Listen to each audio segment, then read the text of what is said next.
श्रीमद् भागवत महापुराण। भगवान का प्रकट हो समुद्र मंथन की आज्ञा देना और उसके लिए मंदरांचल पर्वत का लाया जाना।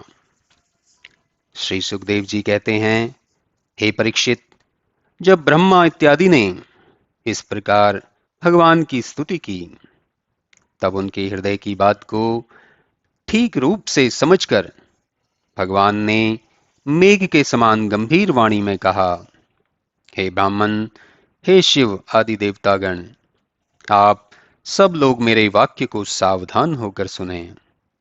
अब मैं आप सब देवताओं को वह मार्ग बतलाता हूं कि जिस पर आचरण करने से सारा देव समाज सुखी हो जाएगा और आप सबका परम कल्याण होगा। आप लोग पहले जाकर दैत्यों से मेल कर लें, क्योंकि इस समय में वे उन्नति युक्त हैं, और इस प्रकार उनसे तब तक मेल बनाए रखें जब तक आप लोगों की वृद्धि न हो जावे, क्योंकि ऐसी नीति है कि आवश्यकता पड़ने पर शत्रु से मेल कर लेना चाहिए और कार्य सिद्ध हो जाने पर मूषक और सर्प के समान व्यवहार करना चाहिए। इस प्रकार अब आप लोग अमृत उत्पन्न करने का यत्न करें, क्योंकि मृत्यु के भय वाले प्राणी को अमृत से अमरत्व प्राप्त हो जाता है। इसके लिए आप लोग क्षीर सागर में तृण, लता और अनेक अमृत तुल्य औषधियों को डालकर मंदराचल को मथानी बना, वासुकी को मथने की रस्सी बना, आलस्य रहित होकर मेरी सहायता से समुद्र को मथो। इसमें दैत्यों के हाथ केवल कष्ट लगेगा और तुम्हें उत्तम फल प्राप्त होगा। हे देवताओं, इस कार्य के लिए दैत्य लोग तुमसे जो कुछ कहें उसे तुम सहर्ष ही स्वीकार कर लेना और उसके लिए वाद विवाद न करना, क्योंकि वाद विवाद से कार्य वैसा सिद्ध नहीं होता जैसा मेल से सिद्ध होता है। देखो, समुद्र को मथते समय उनमें से पहले विष निकलेगा, जिससे तुम लोग डरना नहीं, और जो नाना प्रकार की अन्य बहुत सी वस्तुएं निकलेंगी उसके लिए लोभ भी मत करना, और किसी वस्तु के न मिलने पर क्रोध भी न करना। श्री सुखदेव जी कहते हैं, हे परीक्षित, इस प्रकार देवताओं से कहकर उनके देखते देखते उनके सामने से भगवान अदृश्य हो गए। तत्पश्चात ब्रह्मा और शिव जी ने उनको नमस्कार कर सब देवताओं को साथ ले दैत्यों के पास आए।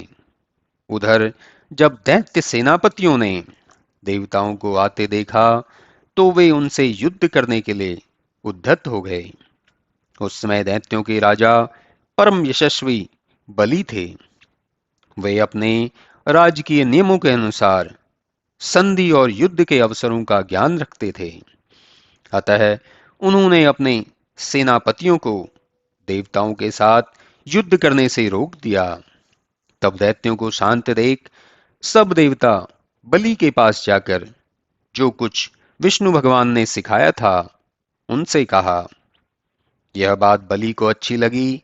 साथ ही उनके जो शंबर, अरिष्टनेमी और त्रिपुरवासी आदि अन्य दैत्येंद्र विद्यमान थे, उन्होंने भी उसे अच्छा समझा। सबने एक स्वर में मित्रता की बात पसंद की। फिर तो सबने आपस में दृढ़ मित्रता करके अमृत के लिए बड़ा उद्योग किया। तत्पश्चात सबने एक सम्मति करके मंदरांचल पर्वत को लाने का दृढ़ निश्चय किया। उसे लोग समुद्र तक खींच कर ले आने के लिए चल पड़े। बड़ी शक्ति लगाई गई, परंतु इंद्र और बलि आदि भी उसे उसके अपार बोझ को इतनी दूर तक अर्थात समुद्र तक लाद लाने में समर्थ न हो सके। यद्यपि वे सब बड़ी शक्ति वाले थे।